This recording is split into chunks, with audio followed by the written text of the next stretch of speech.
Welcome to Weekend at Crombie's. Today, in episode 4, we'll be looking at Runaway Train.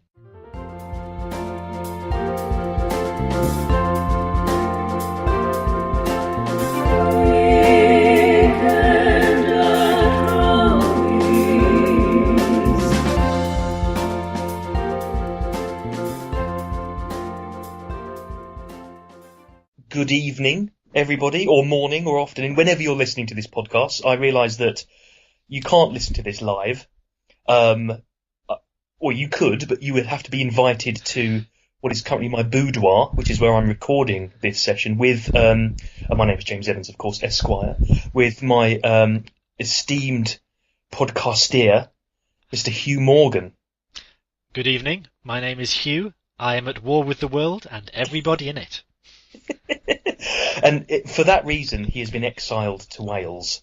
We should perhaps explain what we do at Weekend at Crombie's. Yeah. We look at old films and raise them up to the light once again, giving them a second appraisal that they may have been overlooked before, I think. And episode 4 is Runaway Train. And Runaway Train is my choice for this particular episode. Runaway Train. What on earth is Runaway Train about? It stars Jon Voight, Eric Roberts, and Rebecca De Mornay. So we'll start at the beginning. So picture the scene: deepest, coldest, darkest Alaska, the Stonehaven maximum security prison, which houses one of America's most notorious criminals, Oscar Manny Mannheim, played by Jon Voight, who has been locked up in solitary confinement for 3 years because he is described by the psychopathic warden of Stonehaven as an animal.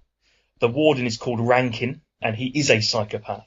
But he has been ordered by those pesky human rights lawyers in Washington to allow Mannheim, or Manny as I'm going to call him from now on, to be released from solitary confinement because it's against human rights. He's in solitary confinement effectively because he has staged a number of escapes previously, which have been unsuccessful. So Rankin has just said, you know what, locking him up. He's in there from now on. And he's been welded in his cell as well. It's not just locked up. Yeah. He's been welded in there.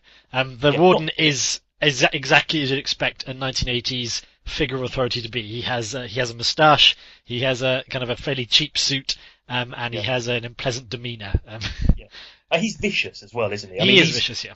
He's a kind of aggressive, almost sadomasochistic psychopath. It's a simple character, but it's very effective in the kind of approach. So we get this scene of kind of prison life, as it were, at the start of the film, and it's fairly straightforward, but it's quite well presented in the sense that you get a real feel for the chaos and the anarchy that is taking place in this particular maximum security prison, and the prisoners themselves are on the verge of rioting because they are outrageously happy that Manny, their hero, as it were, has been freed or is about to be freed from solitary confinement.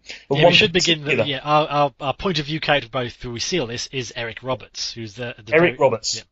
Yeah. Yes, who plays Buck McGeehee, which is just a brilliant name. And Eric Roberts, who I can't say that I've warmed previously to Eric Roberts' acting style. I find him slightly irritating, but he plays in Runaway Train a kind of southern bumpkin who's a bit of an idiot who has been conditioned by prison to be a bit of a dangerous character, I guess, really. And we find out later in the film that he is incarcerated because of statutory rape, which isn't, which in films like this, where you've got Eric Roberts and Jon Voight, the two protagonists who you need to warm to enable yourself to kind of, feel the characterization of the film. It's not something that you think, oh, okay, well, fair enough.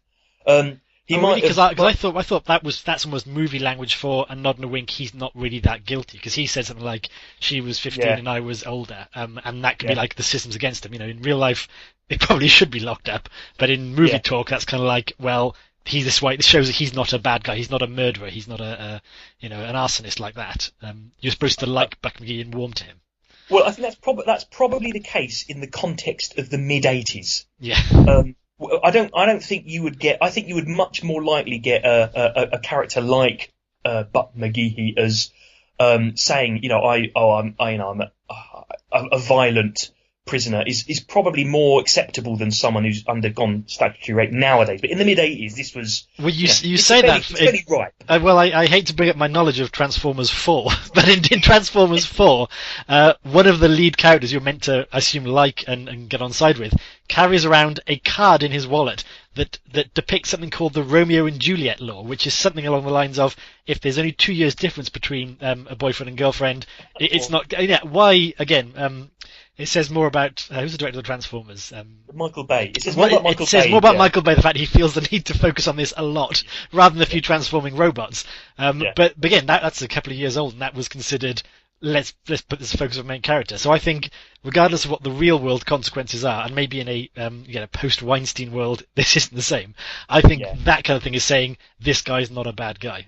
No, you're right, and actually the way that Eric Roberts plays the character as a southern country bumpkin, who is perhaps he's got stars in his eyes for Manny. He hero worships Manny.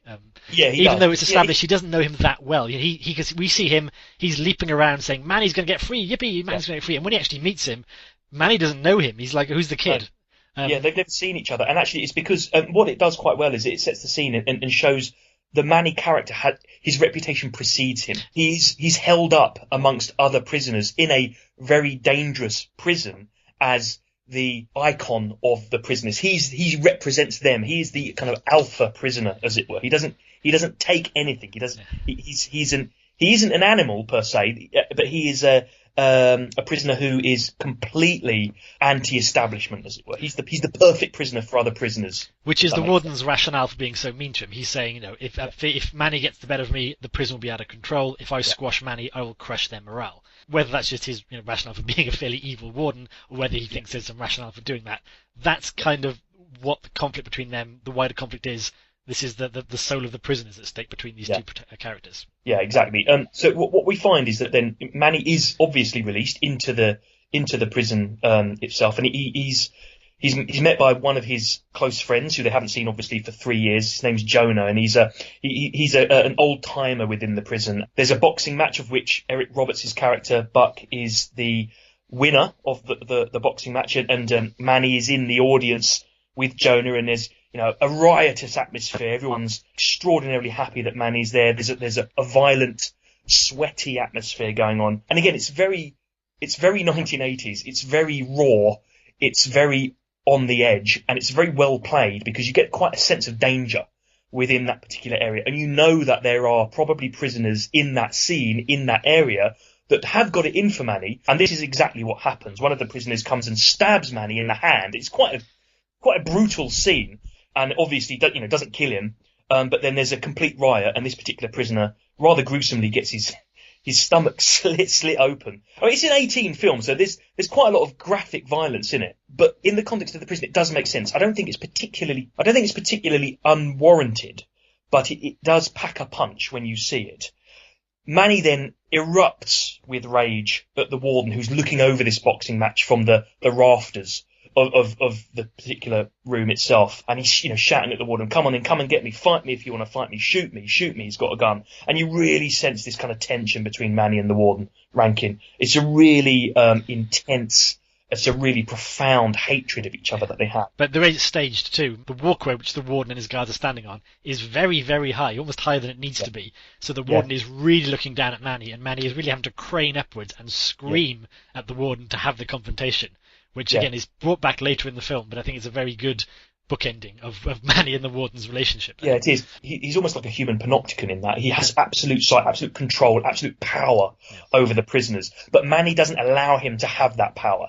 He confronts him in that particular circumstance, and that kind of fuels the rage. And it's at this point that we understand that Manny is also considering, as you guessed it, a third escape attempt. Post-boxing match scene of Manny's partner, Jonah, has now been beaten up by the guards for killing his would-be assassin, and basically says he's too beaten up, he hasn't got it in him to run anymore. He also says he's been conditioned to the prison, he doesn't want to go. So Manny decides to run on his own. But his means of escape is the laundry cart which Eric Roberts, Buck McGee, is pushing. So Buck McGee gets Manny out fairly simply. Yeah, again, almost too simply. Yeah, the guard is ridiculous. Bribery of one of the guards. Well, not even bribery, he distracts the guard with a present, and then just gives him a porn mag.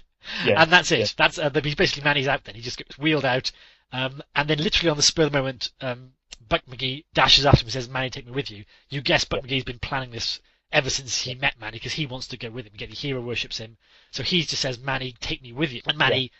Manny's not particularly happy about this, but he kind of doesn't really have a choice in this matter in many ways. And he allows him to kind of tag along, but in very much a kind of a perspective of, well, we're not a team. We're not together in this. Yeah. You can come with me, but I'm doing my own thing. What I like about the escape itself is it feels quite realistic in an unrealistic way, I guess, really. But there's a point where the two characters grease themselves up because it's Alaska, it's the winter, it's minus 20 outside, and they're going to be running across Alaskan wilderness for what could be up to 20, 30 miles.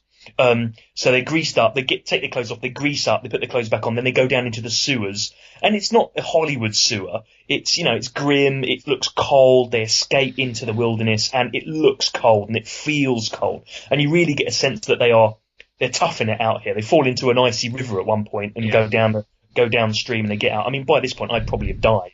But they seem they're hardy characters, I guess, really. And they end up at a kind of a train junction or kind of, I don't know what the word is, like terminus. Yeah, the terminus. That's it. Yeah, they end up at terminus, and they manage to get into like a changing room for some of the workers, where they're able to change their gear, get into some warm clothes. Buck is able to get some shoes. He's been moaning about shoes all this time, and all through this, Buck is kind of a bit of a moaner. He's a bit of a pain, to be honest. He's got a very kind of hyperactive voice and a hyperactive style, which is in incredible contrast to Manny, who I think internalizes everything. He's quite a brooding character. He's a tough character. Absolutely. Even after they steal the clothes to get dressed, I mean, Manny he's in a hard hat, he's in a high vis, he's in a thick jacket, and he looks, again, like a working man.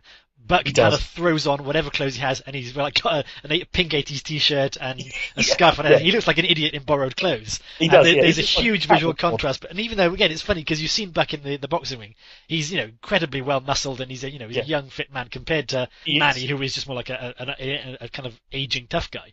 But Buck looks ridiculous. He just, whether he's too gangly or the fact that he doesn't shut up, or I think he talks a lot because Manny doesn't, and therefore he's the one filling the silence all the time. Maybe you hear Buck's name once in the film. Manny, because all you hear is Manny. He says, Manny, I'm cold, Manny, I need shoes, Manny. And it is a contrast between the two of them. And they're certainly not a team at this point. And it's shown in the terminus scene when Buck is trying to rip open some lockers to get some warm clothes and some shoes. And Manny is telling him, don't make a noise. And he almost threatens, I think he threatens him with a shiv, saying, don't you do what I tell you. And it's quite clear they are not partners. And Buck is like, I'm not going to give you a reason to kill me, and it's still that relationship is going on.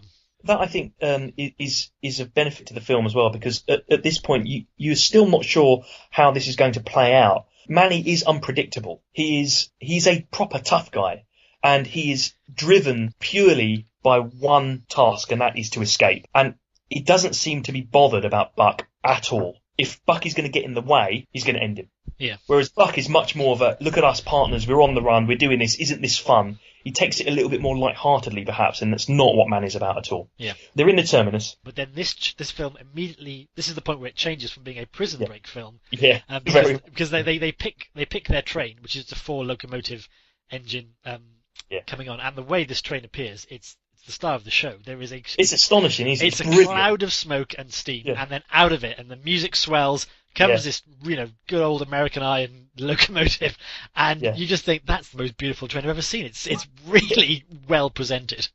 Yeah, and at this point, Buck asks, they're having an argument about which train they should get on, and this huge train pulls into view, and Manny says, I want that one. Yeah.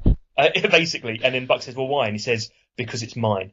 Yeah. And you think that's a brilliant statement, and it sums Manny up perfectly in that regard. He knows that's what he wants, and he's going to get it. So they get on this train, and it cuts to the aging railroad engineer who is kind of driving the train, as it were. He has a heart attack just as the train sets off, and basically falls off the train, but leaving the brakes slightly on, but not enough to stop it, and effectively that the brakes break, as it were. Yeah. And so we now have what is the titular runaway train, effectively. And it starts off reasonably slow, but obviously builds up a head of steam over time. Now, at this point, Manny and Buck aren't aware that they're in a train which has no driver. So they are effectively pretty content with what's happened. They're thinking, all right, well, this is it now. We're on our way. We are free. But in this moment when they think they're home and dry, is when they start to talk about, what they'll do next. And that's when that's when Manny probably opens up for the first time. He does. He talks when he's not either issuing a threat or issuing an order. He actually starts talking to Eric Roberts about, because Eric Roberts is all talking about, I got a great bank we could rob if we get out. I'm going to Atlantic City and this kind of stuff. And this is a particularly fantastic monologue. This is the monologue they'd show at the award ceremonies. This is where they say, Runaway Train, and here's Jon Voight, and this is, up for Best Actor, this is how he does it. It's the monologue is brilliantly played, and I read something about this particular scene. It was completely improvised as well. Okay. So it was totally off the cuff, and it's effectively saying, Buck says to Manny, when we get out, I'm gonna rob banks, I'm gonna, go to Miami, I'm gonna be, gonna have a great time. And Manny effectively says, you're talking rubbish. What's going to happen is that you're going to get a job, it's going to grind you down, in the end you're going to break, and you'll end up back in prison. He says it much better than that. Oh, is that what he took from that? I thought he was going the other way. He was saying, what you really need to do is get, the lowest paying job you can, because that's all you'll be able to get. You've got to grind away at it, and if you can put up with the drudgery and, the line manager who's going to pick on you, and if you can put up with all that, then you'll have it made, because that's what you should do with your life. Well, I agree with you. I think that is the sentiment of it, but I also think that there is some doubt in Manny's tone of voice and expression that Buck can ever do that. Yeah, I think firstly Manny is saying that because almost he believes in his myth, and he thinks that's what the myth of Manny would say. Manny would turn someone on the straight and narrow because that's what he would say. It's interesting, of course, that he gives, again, was probably the best speech of the film from Jon Voight, and Eric Roberts' reaction is, nah, I'm not going to do that. He literally just dusts it off immediately, saying, I ain't doing that. That ain't for me. But that's the difference between Manny, who is cold, calculating, precise, tough, and Buck, who is impulsive, uncontrollable, almost a joke a little bit, but quite dangerous because of that as well. Yeah. You can imagine him just getting into trouble, whereas Manny is trouble. Yeah. And that, I think, is the difference there. The train now being run away. Again, I was thinking actually, the guy having his heart attack. This is a very lean film. It comes under 2 hours, which I very much approve of in any film. In fact, I think it's about 1 hour 35 or 45 minutes. So it's a lean film. Yeah, but again, I was thinking, were there some more modern film that tends to pad things out, we'd have seen the driver in advance, maybe, scoffing a donut or doing a few coughs or something like that. It's an incredibly abrupt death. It's literally like you see the driver and he's clutching his chest and he falls off the train, which may be a little bit too abrupt. I'd like to have a little bit more run up into the fact that this driver is not in the best of health. But for all that, we then cut to the kind of the nerve center of the trains, where they basically work out this train is not running well. I'll probably just mention now, I won't come back to it, none of the people in charge of the train are particularly redeemable. No, they're not. They're either lazy or incompetent or aggressive or arrogant. And it's all just, and it's funny how on a disaster film, there's normally some character in the rescue part of the disaster film you'll get behind. I couldn't get behind any of these characters. They're all awful. Well, they are, but I think they are supposed to be awful as well. In some respects, they're supposed to be pathetic because they are the dispatchers themselves. When they realise that they have a runaway train on their hands, they are effectively trying to save their own bacon.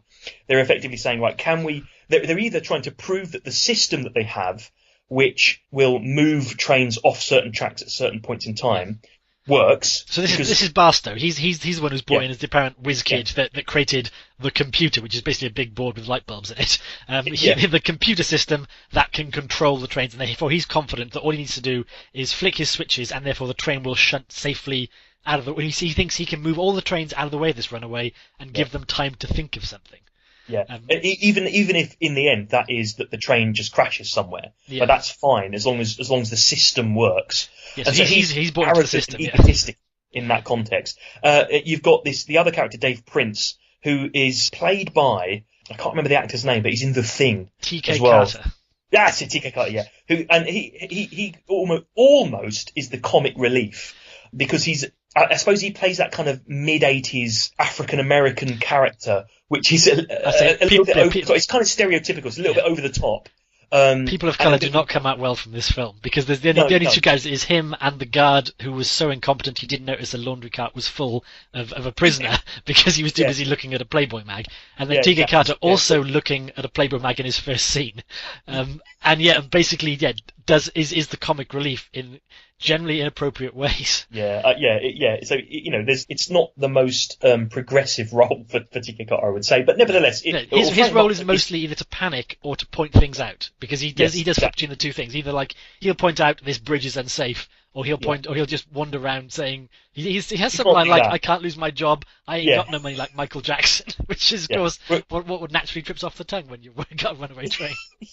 Whereas the Frank Barstow character is all ego and all arrogance, and kind of unwarranted, really, because he's a bit of a pathetic character in the end. He is. And in fact, his supervisor, Mr. McDonald, again, almost the voice of reason, because he's an older character. So he's clearly a senior to Barstow. He's like the old train man, and his first reaction is it's four trains. It's got no one on board. Derail it. Let's end this right now before it kills someone. But then he goes into think of what that could cost the company. So he's awful as well, because all he's talking, every move they make is think of what this could cost. This is terrible. Whereas in fact, had he been just a nudge in the direction of the grizzled old guy who knows what he's talking about, it could have been just let's be sensible, let's just end this. But of course, we have a sensible character. This thing could have ended very quickly. They would have derailed it. They wouldn't have known about the prisoners. They would have died. It would have been a 30-minute film. The film would have been very, very lean. So about 20 minutes long. So and maybe it's best that it is like this. But all the characters are reprehensible, and they do exactly that. They scramble around trying to work out what to do. Their first reaction is to derail it, but then the guy in charge of the switches, who they call, happens to hear the horn ringing, and he goes, well, actually, there's someone on this train, so they have to underail it very quickly. And then they have a bit of an argument about, you could have killed someone had you derailed this, because Barstow is already saying, I want you to derail the train. Mr. McDonald has said we need to derail the train. So they're all about covering themselves. But we also don't know who's ringing this horn, because it's not Manny and Buck doing this. So we have and Manny and Buck don't know who this might be either. So they try to keep the tracks clear. But the reason why the train toots its horn, as it were, toot is such a wrong word for it, because it's quite a robust noise. It's because the train is about to smash into the caboose of another train, effectively. So it avoids a head-on collision, but they don't manage to get out of the way enough. So you get a little bit of a prang. So that's your enough to have a shock and an explosion, and then the front of the train gets lovely mangled up with scrap, so it looks even more monstrous. And it's important. It's an important point as well, because the prang with the caboose basically means that the engine of the train is locked; it can't be accessed.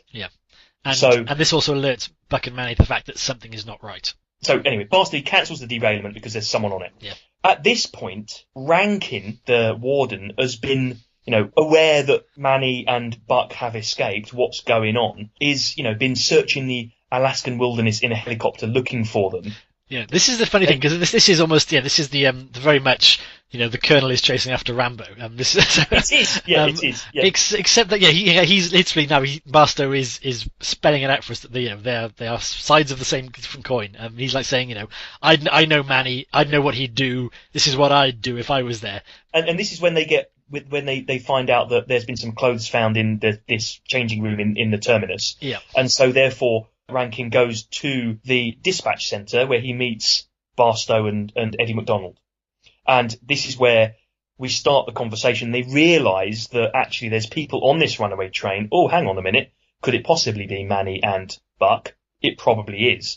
And so then there's a bit of a contretemps between Barstow, who is, adamant that he's in charge of the dispatch centre, even though his superior, Eddie McDonald, is there as well. And they have a bit of a contretemps, and he basically says, I'm fed up of this, I'm not having this, I'm in charge here, you're not in charge, this isn't your area, you're a warden of a prison, let me do my job. He then goes to the toilet, and then Rankin basically bursts into the toilet, forces him down into the toilet itself. It's a really intense scene. You think, guy, this warden is a bloody psychopath. You really feel like he's going to kill Barstow here. And Barstow realises it and goes, all right, fine, I'm shutting up now. Because Barstow was already throwing his way around, but even when he was yelling at Rankin, he was yelling from a sitting down position, and as soon as he'd finished, he runs off to the toilet. So you kind of knew he'd overextended himself anyway. And then Rankin is there. He's got a shoulder holster. He looks fearless. Yeah, he flushes Bastard's head down the toilet twice, and then is literally saying, one more word from you, and I'm gonna shoot you. And he just lays on the most intimidating thing, and it's again, I'm trying to think now. It's like he's a hijacker and he's taken over the train, the train terminus, because he's now in charge, and he just tells Barstow, find where that train is. This is where Rankin then again takes the lead in what to do about the train. Yeah, and what it shows, I think, quite clearly is that Rankin and Manny, they're the same character. They have the same temperament, but they're from completely different perspectives. Yeah, as it were. So they're both dangerous. But one you root for and one you don't root for, effectively, is the process. So the train's horn has sounded because of this. And what we realise is that there's a third member on the runaway train, played by Rebecca De Mornay, Sarah, who is a locomotive hostler, I think the word is. Yeah, which is, I think, like an apprentice engineer. Yeah, basically, yeah. So what we see, firstly, is a heavily clothed and hard-hatted person of indiscriminate gender making their way back towards Manny's cab. It's kind of crawling along the walkways of the train and coming to the rear of the train. Manny and Buck are ready to jump them and kill them. And, of course, the hat comes off, and who could it be but Rebecca De Mornay, who I'd say would not be my first pick for an Alaskan train engineer. No, you're right. Yeah, not necessarily. She plays it well, though. She has an interesting role in the film, really, because I think it's fair to say she doesn't have a lot to do. But what she does do is allow Manny and Buck to reflect on their actions a bit. She acts as that kind of conduit between them, which is interesting. So she is important, certainly as the action comes to a conclusion. She's important that she's there.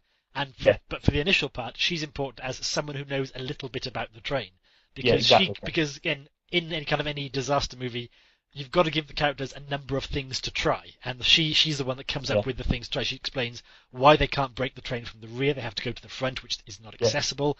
Maybe they can try to shut down it carriage by carriage by kind of going outside and knocking off electrical cables, and they've got a plan of action now, which is actually what you need in any movie. You can't just be they're trapped in a train for an hour and there's no stopping it. They've got to at least be proactive. So they do that. They go out because they form their first team. The three of them are now working together, and they crawl out. They're clinging onto each other's belts and coats so they'd be safe, and they're kind of whacking off these electrical cables. So one by one, the train cars slow down.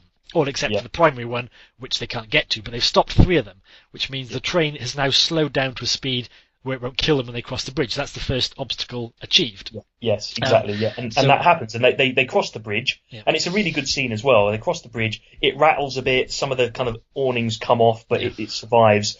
And this is the point at which there are two railway transport police, I suppose, that are there to kind of oversee the train going over the bridge, and they see Manny, Buck and Sarah on the outside of the train walking back to their trailer. They report back to the dispatch centre, confirm that there are three people, and this is where Rankin basically says, "All right, here we go. Yeah, it's the convict, and there's a third person." Well, this is where they also find out that Sarah was the third person. I'm assuming she was just working in the terminus.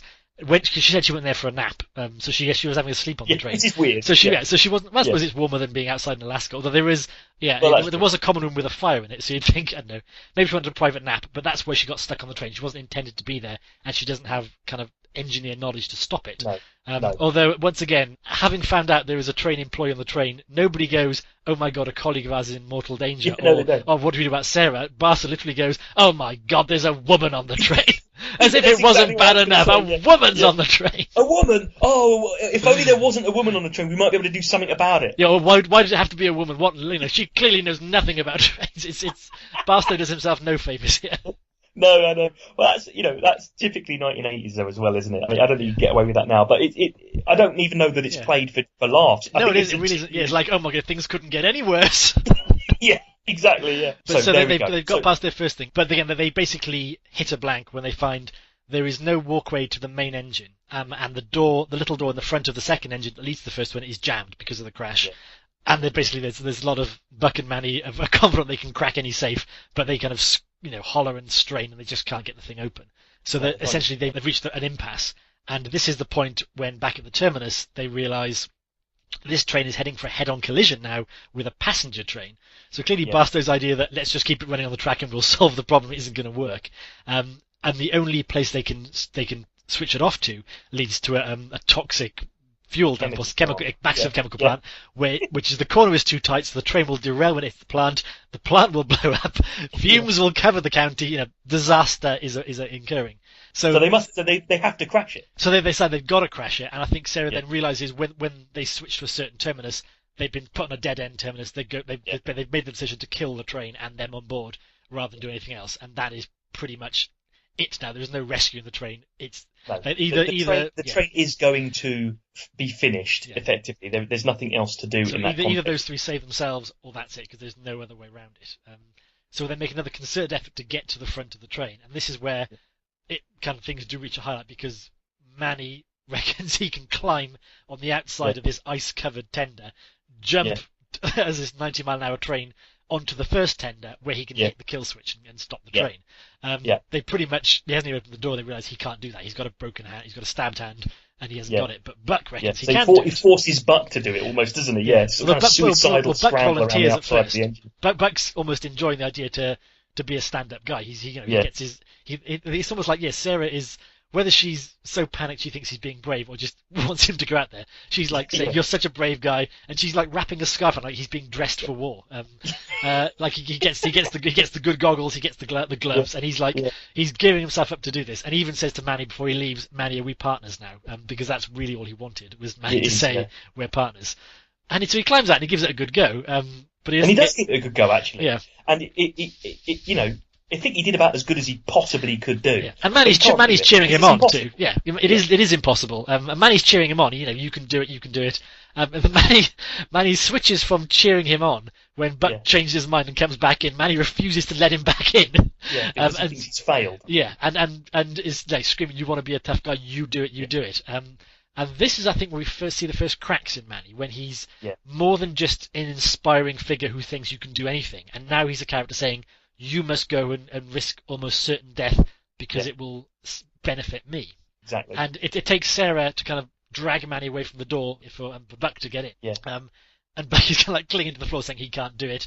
And Manny then starts kicking him quite brutally. Quite violently as well, yeah. And it very quickly goes from kicking you, get up and do it, to I'm just kicking you. And they're all emotionally broken at that point. And then it turns to violence. Then kind of Sarah bites Manny's hand, Manny whips out his shiv, Buck whips out a wrench, and they're squaring off.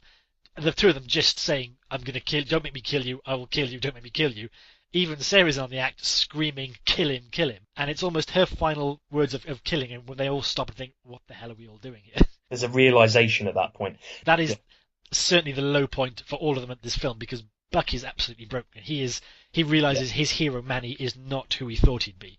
Yeah. Manny realizes that he is also not the hero he projected himself to be. Yeah. And that his idea of freedom probably isn't going to happen. Yeah, yeah. And Sarah is kind of reflective of both of the situation that's taking place and her demise that is imminent. I think she's realized she's stuck on a train with two prisoners and she's going to die. She's also almost she became part of the frenzy. She was with the two of them, just as bloodthirsty as any of them, which was kind of that collective insanity took them all over. And now they're on the come down, and that's that. And then we come into what I think is probably I would call it unnecessary. I see how it moves the plot along, but let's just get to it. The helicopter with Barstow comes along. I think that this is an example of stunt work that I don't think would happen now, because you would use CGI. The stunt work on this film is brilliant, and the real life stuff. I know there's some scenes where the actors are doing it and there's clearly a green screen behind them with the train running past, but bits when there's actually a guy clinging to a train or things like that, it's just, and the bits where the train is smashing through things. So you've got a scene where a helicopter comes. And it's I don't know whether it's been piloted, but Rankin is certainly in the passenger seat, or he's in the helicopter. Yeah, he's not piloting it. That's clear afterwards. You've got a prison operative climbing down the kind of like a rope ladder that's been released from the helicopter. It's all being filmed. Yes, it's not CGI. It's actually happening. Yeah. And going over the train, and this poor fellow jumps off from the. So the helicopter is trying to keep pace with this 90-mile-an-hour train, at the same time lowering a very long rope ladder down which a kind of balaclavaed operative has climbed in the hope of, I think, jumping onto the first carriage and stopping it. Stopping the engine, yeah. It works out about as well as you can expect. Yeah, because he jumps off and then falls onto the carriage that Manny and Buck are in, smashing his head through the windscreen, immediately killing him instantly, basically. But it's quite an astonishing scene because A, it's very graphic, and B, I don't expect to see it, and you see him come through the windscreen and basically kind of cut his head off almost, and then he falls to one side and then he's gone basically. And so then you see him actually go under the tracks too. It's not enough his head goes through the window and the shattered glass is covered with blood. You also see him go under the tracks. There's no illusions. He has met his end. It's possibly unnecessary, but at the same time, it's in keeping with the tone of the film, which veers from extreme violence, i.e. the stabbing of the hand, the going through the window, and there's another scene that we'll come up to as well, which I think is quite graphic as well. Yeah, I will say this point is. I think that point isn't the unnecessary bit because it actually opens up two opportunities. One is now the front of the train is now the glass has all been smashed through, so it is possible for someone to climb out of that, and get onto the tender. And also, again, this is the odd bit, whereas Rankin, having seen what happened, thinks his best action is to get a balaclava himself and climb down the ladder. Which is exactly what he does. But this is the drive of Rankin, though. He's at this point wild. He's full Captain Ahab. He has. And he's obviously thinking, rather than compassion or sympathy for the operative that has, died a horrific death, you can see in his head he's thinking, "You idiot! I've got to do everything myself." So, he just goes down and does it, and he's clearly grinning madly. He relishes this chance to take on himself as well. But Manny, at this point, because the windscreen has been smashed open, thinks to himself, "Well, this is the opportunity to get into the engine and flick the kill switch." So he starts to climb out. He says, "I'm going to go," basically, and climbs out of the window, and he does this perilous jump from his carriage onto the kind of carriages above, and then finally gets over onto the engine. And it's he almost doesn't make it. He falls into the kind of wires and the electrical equipment and the carriage lock. Yeah. Grabs. He's almost fallen off. He's almost under the wheels of the train. Grabs hold of the carriage lock, as it were, where the two carriages meet, the kind of mechanical bit. It proceeds to crush his fingers, and it's really, really disgusting. Yeah. And his fingers spurt blood everywhere. You see the tendons hanging out. He manages and he's in a bad shape at this point. He's in a really bad shape. And he's got a broken hand. He's got no fingers left. So this is just one hand. So if one hand is good, the other hand, which was the bandaged one, is just a ragged, bloody mess. I'm laughing, but it must have been awful. So, but anyway, he manages to climb himself up from the middle of between these two carriages into the engine. Yeah, and this was the entire thing. He said he'd do it by sheer grit. I mean, he literally he pours the last of the alcohol. They've got a bottle of alcohol with them. He pours it over his broken hand, as in, "I will just grit my way through this." His force of will comes through there, which is exactly what he does. He makes it to the front carriage. Yeah, he does. He makes it to the front carriage, where he basically hides and waits for Rankin, who at this point has jumped off the ladder from the helicopter, has miraculously managed to kind of stabilise his feet on the carriages, also jumps onto the engine, again miraculously, gets into the engine room, at which point Manny attacks him with a fire hydrant and kind of knocks him out or knocks him to the floor, gets his handcuffs, and then handcuffs him to a piece of metal in the engine room. So we've then got Manny and Rankin there together in the engine carriage on the runaway train, hurtling towards its end point. Although wind back actually to the after the window's been smashed through, Manny again sees it's Rankin in the helicopter, because I think that was a surprise to them that there was anyone coming in the first place, and he again immediately starts abusing Rankin, the fact that he's free and he's alive, and once again, as with the boxing match, Manny is staring right upwards at Rankin in defiance. He's screaming at him, he's gesturing, he's insulting him, and that's almost the bookending of Manny is once again below Rankin, but very much defiant and broken. And actually, that's the thing that spurs Manny on to get out of the window, because he doesn't want to be defeated by Rankin. He doesn't want to lose. And I think this comes into the kind of some of the final scenes of the film as well. The fact that Manny almost can't lose. He can't lose in this situation. Okay, so Rankin is now on the train. He's in the engine room, but he's got the handcuffs. He's attached him to the engine itself. Manny's free almost. He's free to make the decisions now, whilst Rankin is a prisoner in the engine room. Yeah. So he's won. Whatever happens on the train now, whatever the outcome, Manny's effectively won. And Manny has the power, because there's a great big off button next to Manny. All he has to do is press that, and they're all saved. Flip the kill switch. Yeah. That's all he has to do. It was all he has to do, but he doesn't want to do it, because if he flicks it, he's lost. And he's clearly enjoying the warden's discomfort, knowing that they're all going to die, and he could stop it, because he waits until the warden is actually broken, and kind of, because the warden's trying to be defiant too. The warden is saying, "I'm not afraid to die," but his voice is cracking, and he's clearly not happy with the situation. Exactly. Whereas Manny at this point is fairly relaxed about the whole situation.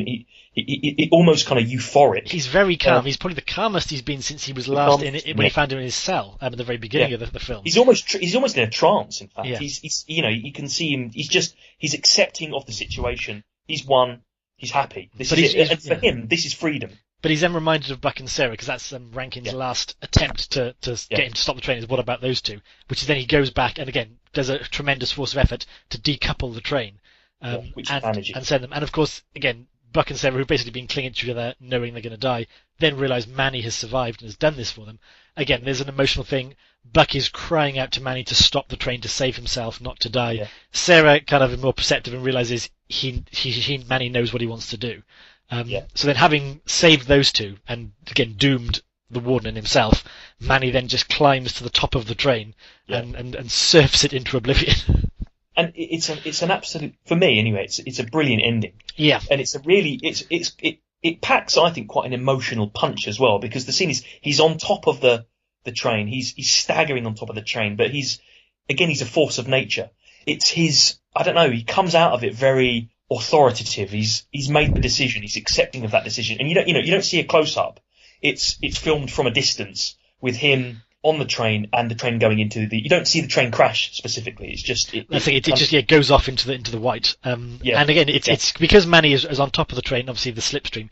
He's having to kind of brace his body, so he looks quite heroic on top of it too. His legs are apart, his fists are clenched, or what's left of his fist, and he's leaning into it. He's not again as the warden. He's not chained to a rail and just going to die passively. He is facing his end. And they cut back at these points to shots of the prisoners. Prisoners are looking quite mournful. Again, their hero has died. Yeah. Whether this is just a dramatic license or whether they learned about it afterwards, whatever. It's shown as if it's real time, as in this is Manny, these are his people, this is where the end he is going to go to. Yeah, absolutely. And then the film ends. And then ends on a quote from Richard III as well. Yeah, it does. Yeah, no beast so fierce but knows some touch of pity, but I know none, and therefore am no beast. Which I think is a really nice way to end the film, because what quite tells you about Manny specifically, but the principle of the warden's hatred of Manny was that he considered him an animal. And actually the final statement suggests that perhaps he isn't an animal, but there are touches of animalistic tendencies within him. And I think that's just quite a nice way to tie the film up. And then it ends. And that's effectively the film Runaway Train. We are now going to talk about the analysis of Runaway Train and the reasons why it was chosen. Join us for the second part of Weekend at Crombie's.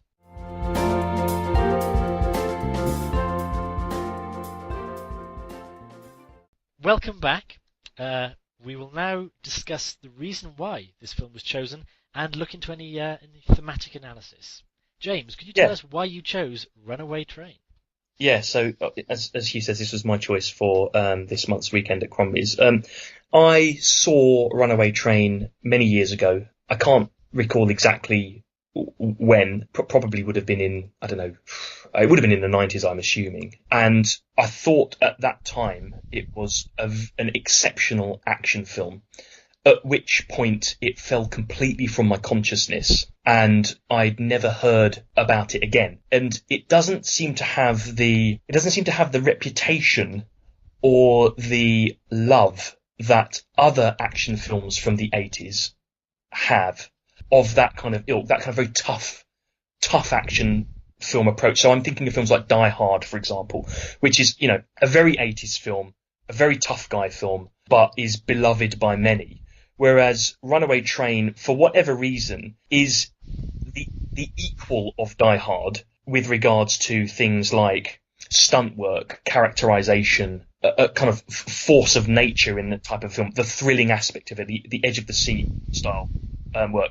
But literally, is one of the most underrated, or maybe not underrated, but I just don't hear anything about it. So I was just looking at films to watch on Letterboxd, which is a kind of social media site for film. I wouldn't say buffs necessarily, but people who like films effectively. And Runaway Train came up as one of these underrated films or unloved films that really should be reassessed. Oh, that sounds good. I'll give that a go.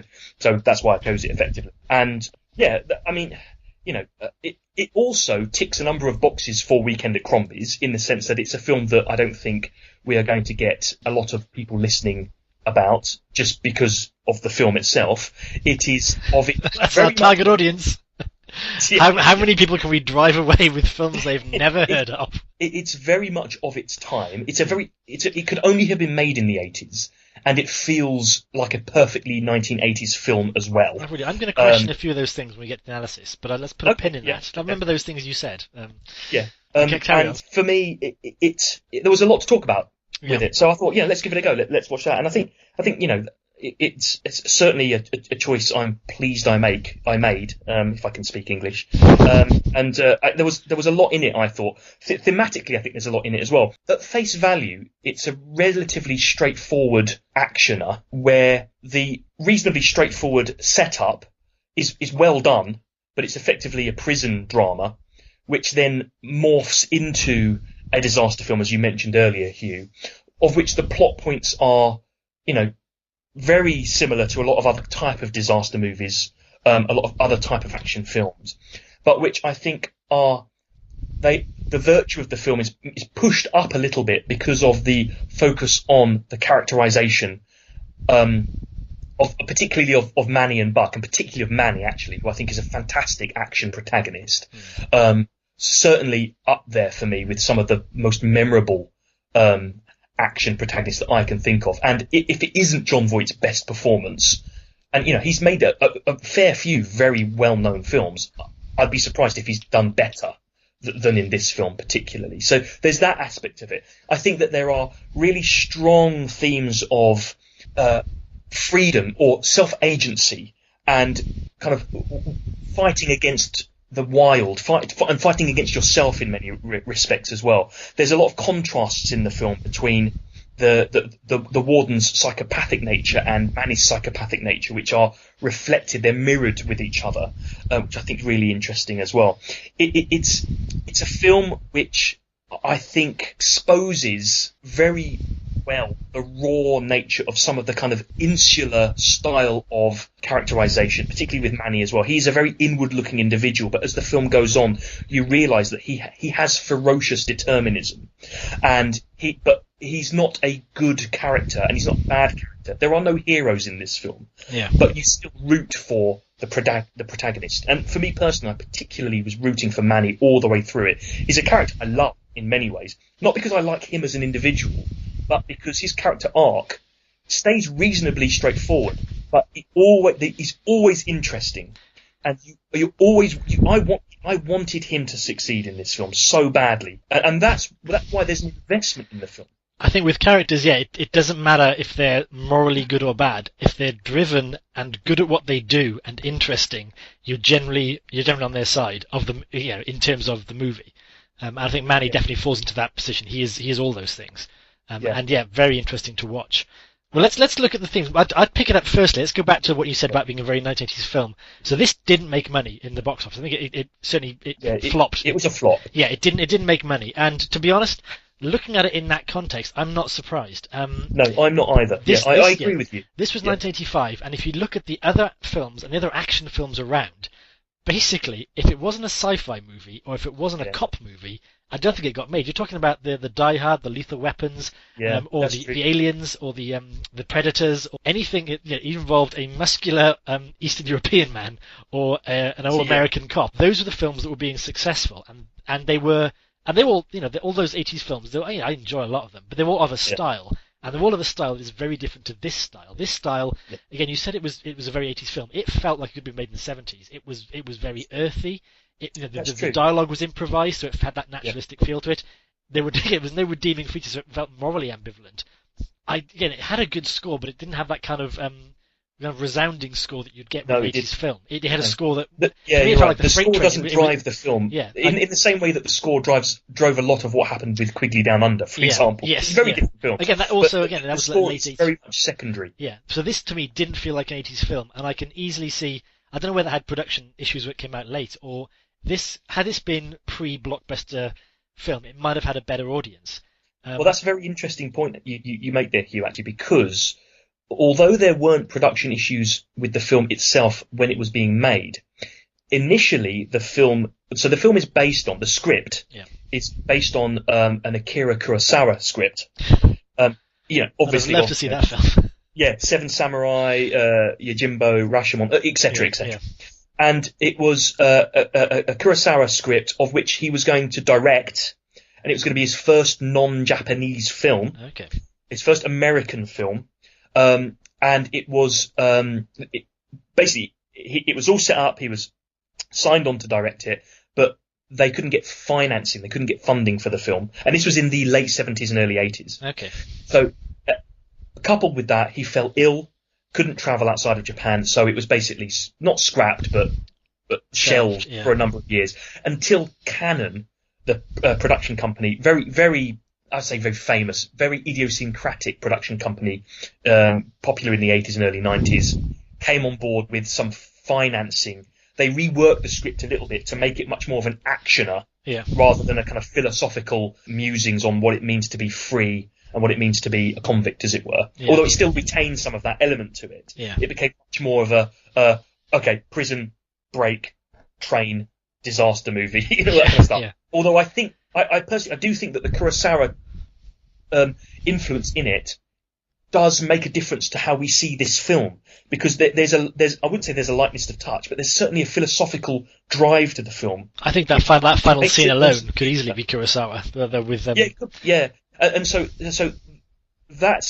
it's probably a film that was born, the idea of which was born in the 70s, but wasn't made until the mid 80s, and it was made, and it was kind of not shoehorned necessarily, but there was an action overlay onto the principal dynamics of the film itself. Yeah, that's where we get this kind of odd amalgamation, mashup of the two sensibilities.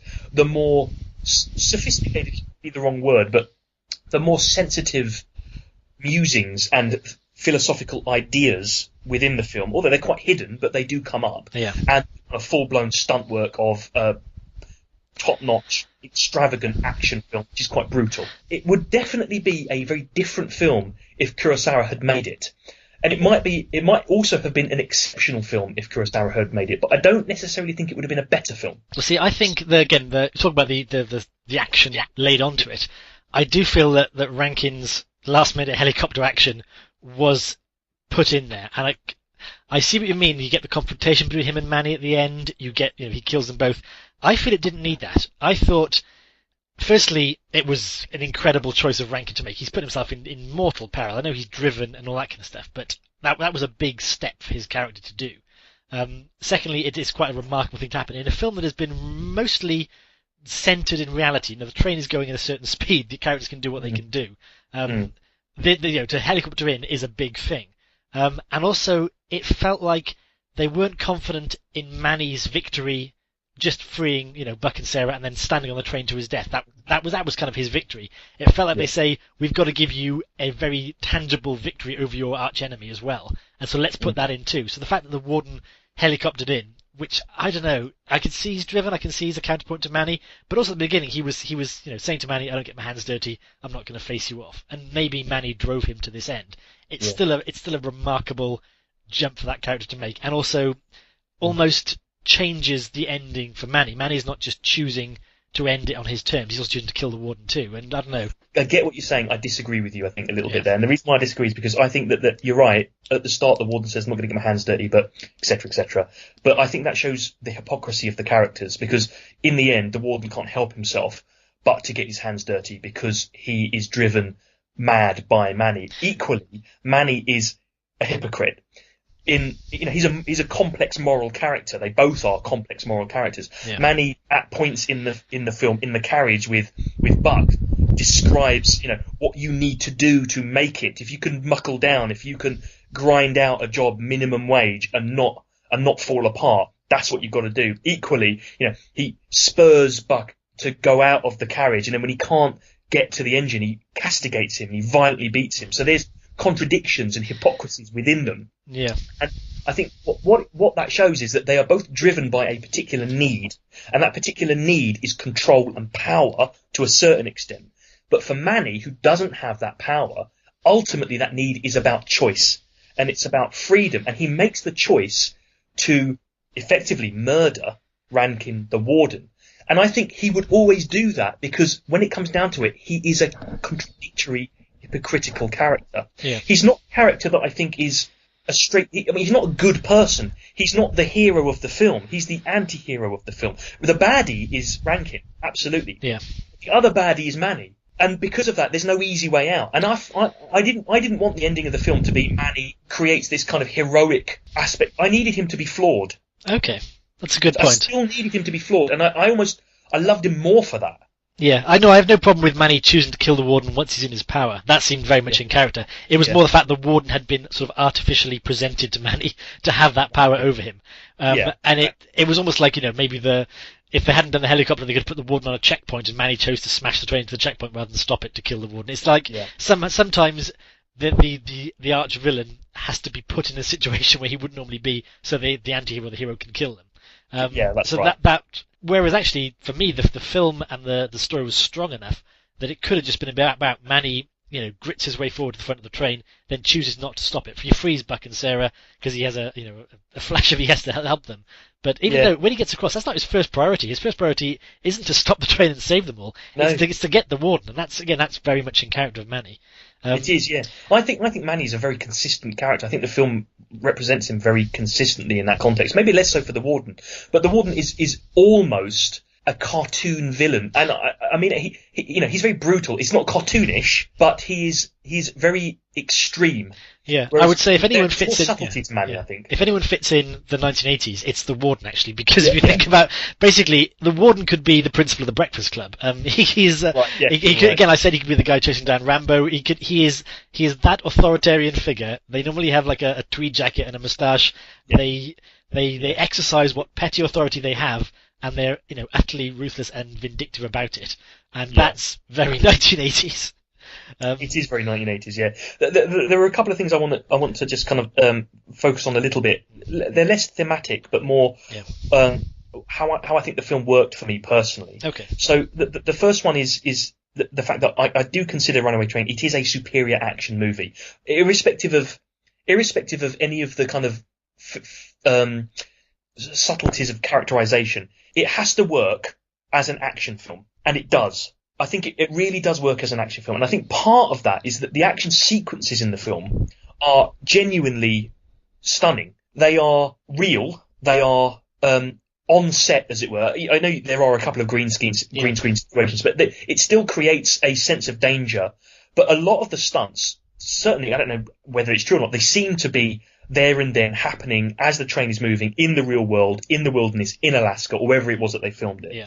So, and sometimes you see stunts in films that are observably very well constructed, and so you can admire the execution of the stunts, but they don't necessarily do anything for you. I know what you mean. It's more about if there's cowboy films when they jump on the stagecoach horses, and you know, oh, that's a good jump the stuntman did. Yeah, you think, wow, yeah, that was really well done. That was nicely executed. Yeah. Whereas in Runaway Train, not only are the stunts exceptionally executed, they look dangerous. They look thrilling, and because of that, it really puts you in the movie. So I think, if the movie didn't fulfill the criteria of being an action film and have those action points in it and those set pieces, it wouldn't work at all, really, no. Irrespective of anything else. The other thing is, but I'd go further with those action sequences. Again, it's not just that they're well done and well portrayed; they are well told in the story. Yeah, you are set up with you're given the problem. The problem is either there's a train in the way, this bridge is narrow, this kind of stuff. You're given the problem, you're given the urgency, you're given the solution, and either gets away with it or they don't, or there's a smash. Yeah. But everything is nicely played out, so you know what the stakes are, you know what can happen if it goes wrong. Yeah. And you go through it with them. Whereas actually, again, in a more, I guess, kinetic film, which is more the trend now, where everything's happening at once, things are just smashing. Cars come from nowhere, airplanes fly out, things are just happening, and it doesn't have, it has no context. It loses its power a little bit, doesn't it? So you're not invested in it. Here, you're right. There are no explosions in the film where there shouldn't be an explosion, if that makes sense. It's very little carnage when you consider about it. There are 3 deaths in the film, one of which is a heart attack.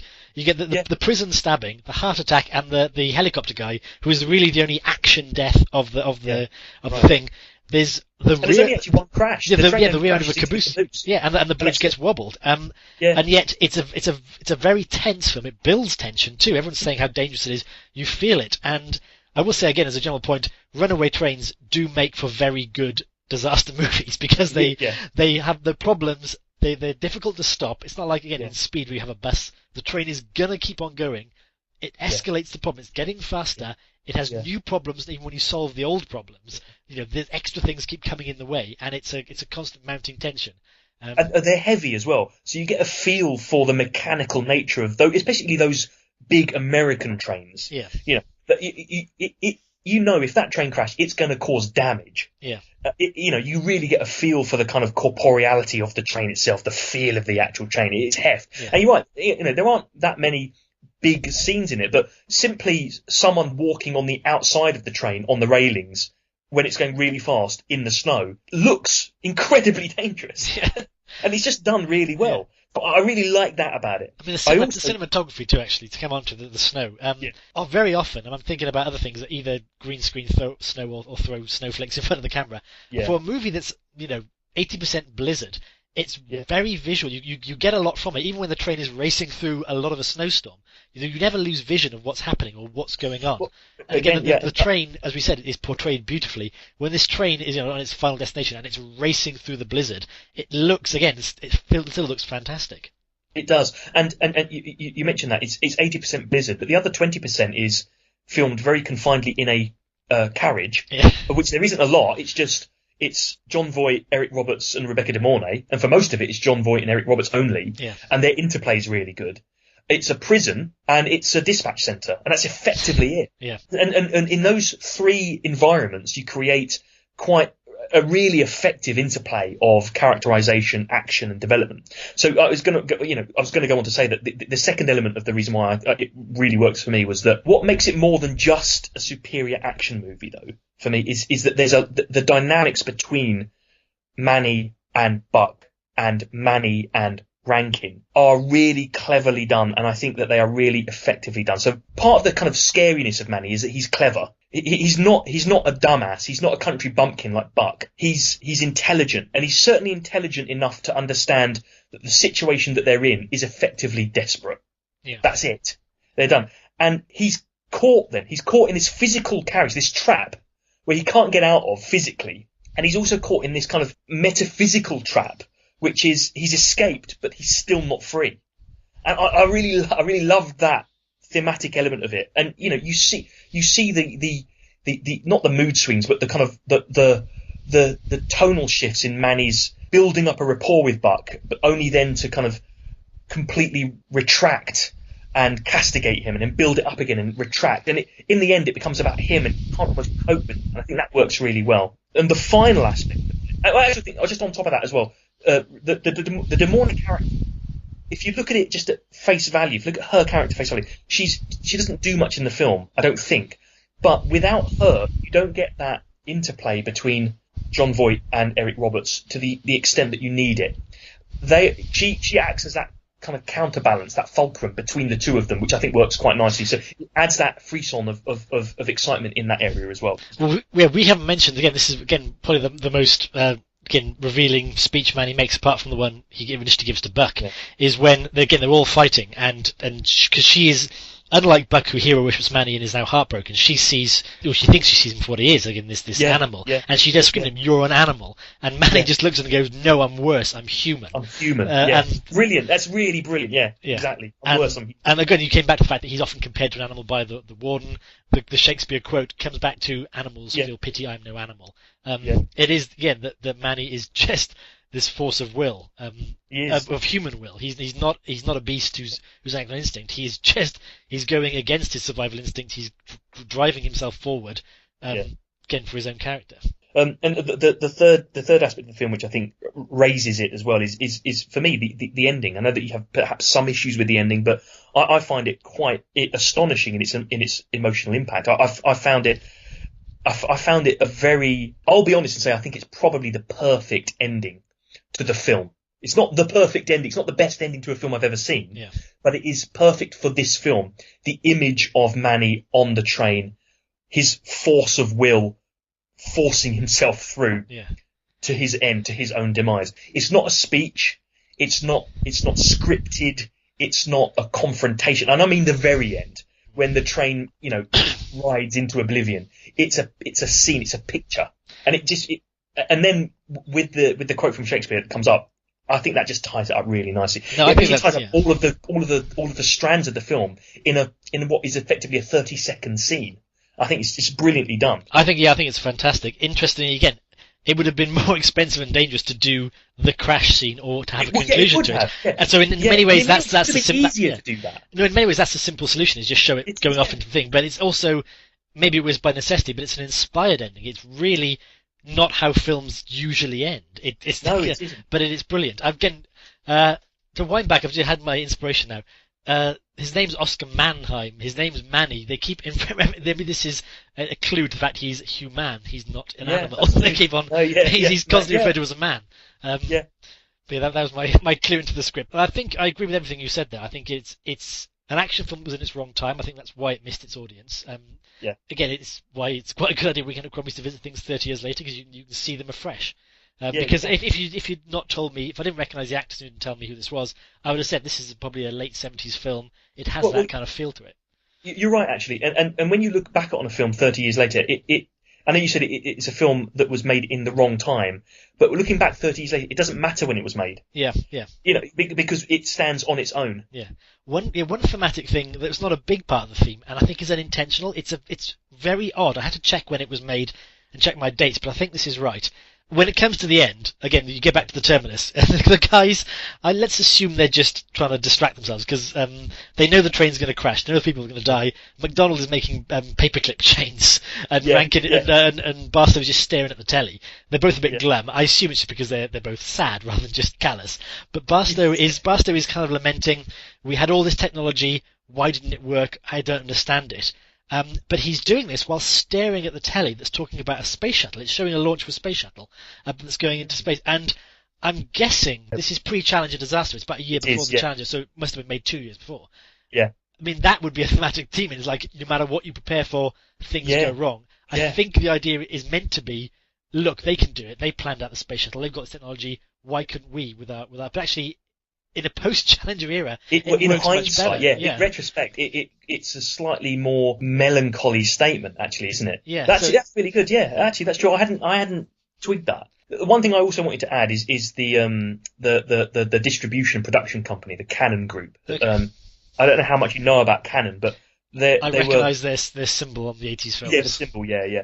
And I suppose for me, when you see the Cannon symbol at the start of a film, it's not a film I would associate with the quality of Runaway Train, to be completely honest. Now, that's not to say that I don't enjoy some Cannon films. They are of a type. Some are good, some are bad, some are ridiculous.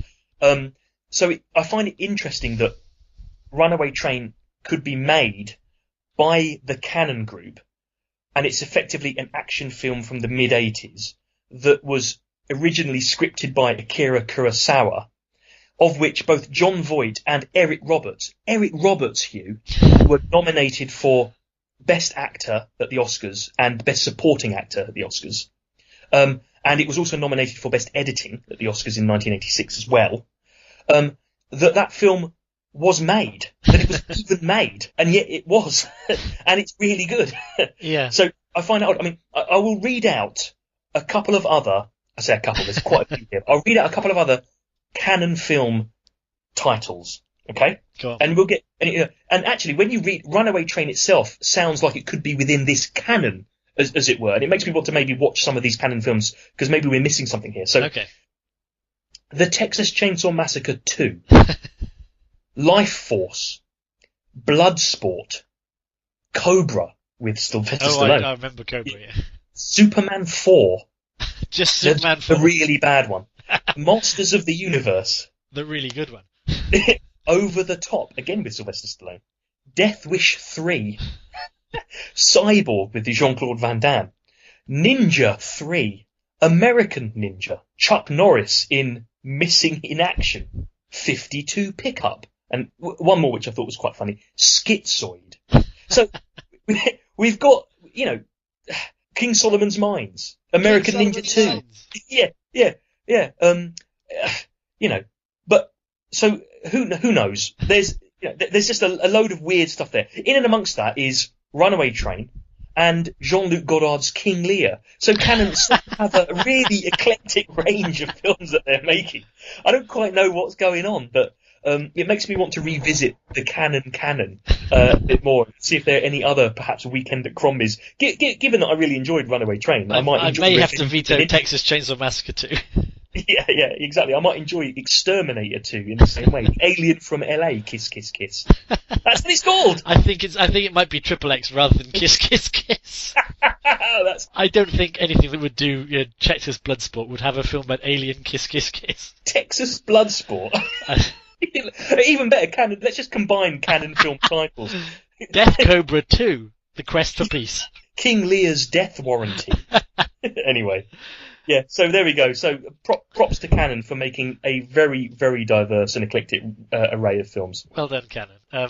Let's look at the cast. I think we've disseminated John Voight very good and certainly Oscar-worthy. I don't think he's been better, personally. This was probably him against type. I don't think Manny was where you'd naturally go for John Voight, but he had prosthetics over one eye, he had false teeth, he went for it. Again, Eric Roberts, he's a funny looking with Eric Roberts, it's a really well played role. It takes you 5 or 10 minutes to get with his kind of cadence and his vernacular and his style, because it's very over the top. But in the end, it does work. But I felt at the start I was a little bit, oh, hang on, is this good acting or is this weird acting? Yeah, it's a strange character. I think it's meant to be, because he's not like just a young kid in prison who because he's the boxing champion. He's clearly very handy.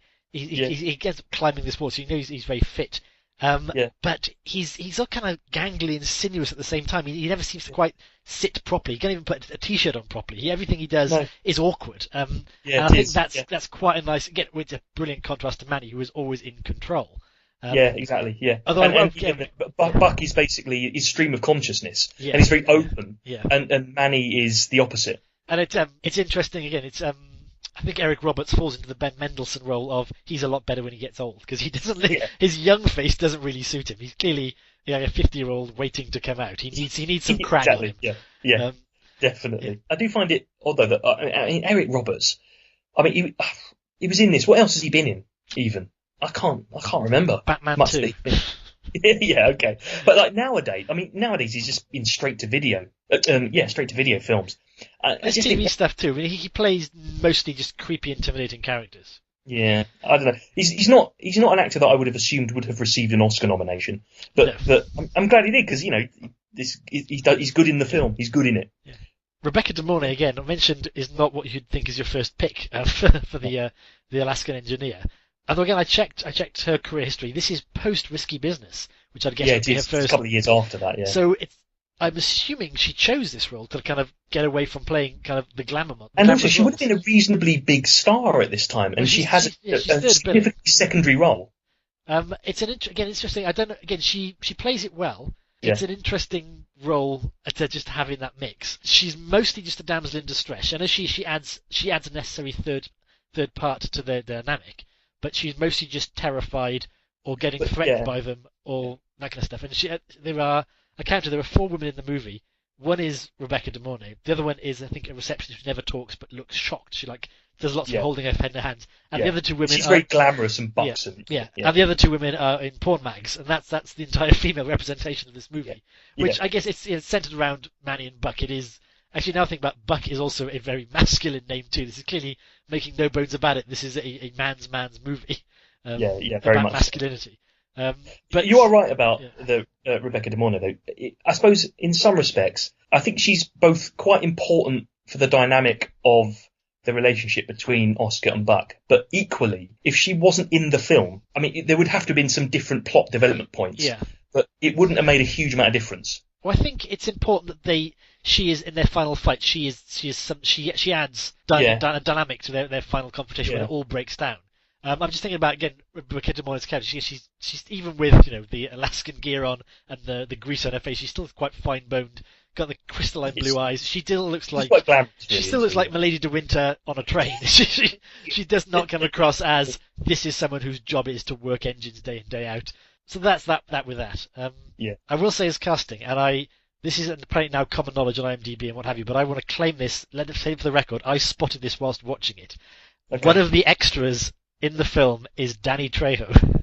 Oh yes, he is. Yes, he's in the boxing. He's in the boxing, area. And his face is never in focus. He's never in anything other than middle distance. Yeah. And I clocked his moustache and thought, "That's Danny Trejo." And lo and behold, it was. This Runaway Train was his first credit. Yeah. Yeah, as you can imagine, he doesn't have any, he doesn't do anything in the film. Yeah. Also of note was Eddie Bunker is Jonah Manny's second in command. Eddie Bunker being the Reservoir Dog, who I think was a real criminal, that turned to movies and got killed off very quickly in Reservoir Dogs. But he's probably the other notable actor in it. Ed Bunker, he's the person that reworked the Akira Kurosawa script for this film as well. Did he? Okay. Yeah, he did, and he also wrote Reservoir Dogs with Quentin Tarantino. There you go. He's a criminal turned Hollywood scriptwriter come actor. Okay, right then. And we've now given it the deep dive. Thematic analysis. Should we talk about the scores on the doors? We'll take a break. We'll go to the scores on the doors, and we will learn what film we'll be watching for episode 5. Very exciting.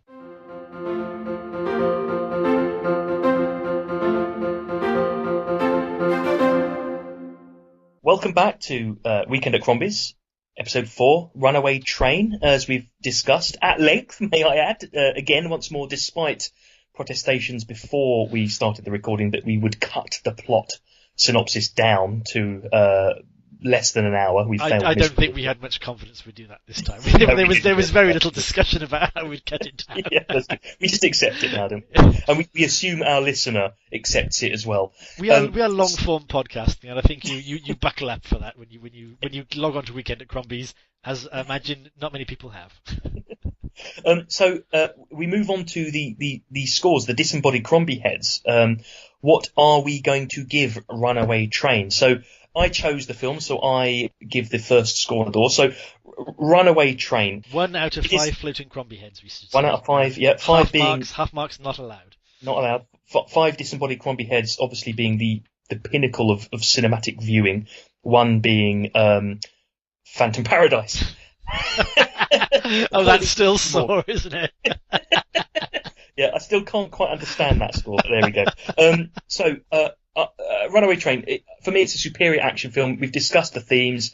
I think that it certainly sticks in the mind and it sticks in the heart as well. It's a quintessential action film first and foremost, but it is elevated to the upper echelons of cinematic experience through the fantastic characterization and acting of Jon Voight and Eric Roberts as well, the brilliant stunt work and action scenes, and the way that the themes of the film all intertwine. As a consequence of that, I will be giving Runaway Train 5 disembodied Crombie out of 5. Is that our first 5?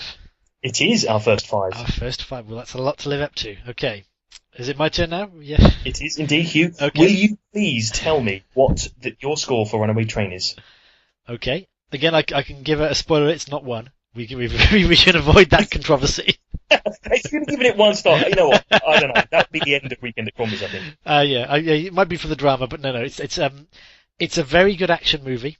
And if it were just a very good action movie, I might be tempted to score it middle of the road because it goes through the beats. Again, it has some flaws, maybe of its time, maybe of its making. It's not a perfect action movie, but I think what elevates it is very much the characters and the themes, and it really does give you something to think about. Much more, again, in the third act of an action movie, I wouldn't have expected almost a philosophical dialogue, and to have an ending that you probably would not have expected, but you just leaves you almost elevated itself. It's like, wow, that's exactly how it should have ended. I never would have seen that coming. It's a very well put together conclusion, almost, and I think it does have its flaws. Again, it's mashing up a prison escape and a sort of disaster movie. I don't think it's a brilliant example of either, but it's because it's mashed them up together. But I think at its heart, both the disaster and the prison break is essentially just the excuse that gets you into Manny. Yeah. Again, Buck is almost the secondary character that supports you understanding and getting around Manny. The warden is the same. People interact around him. Yeah. So without further ado, I think it is worth 4 floating Crombie heads. I'm pleased with that. I agree with a lot of what you've said there. You said one thing. You said it's not the perfect action film. I think it is the perfect action film.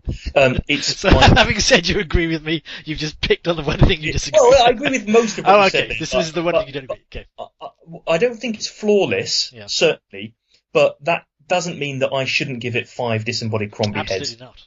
I think that the flaws in it are minor, forgivable, and totally outweighed by the sheer force of will that is Runaway Train.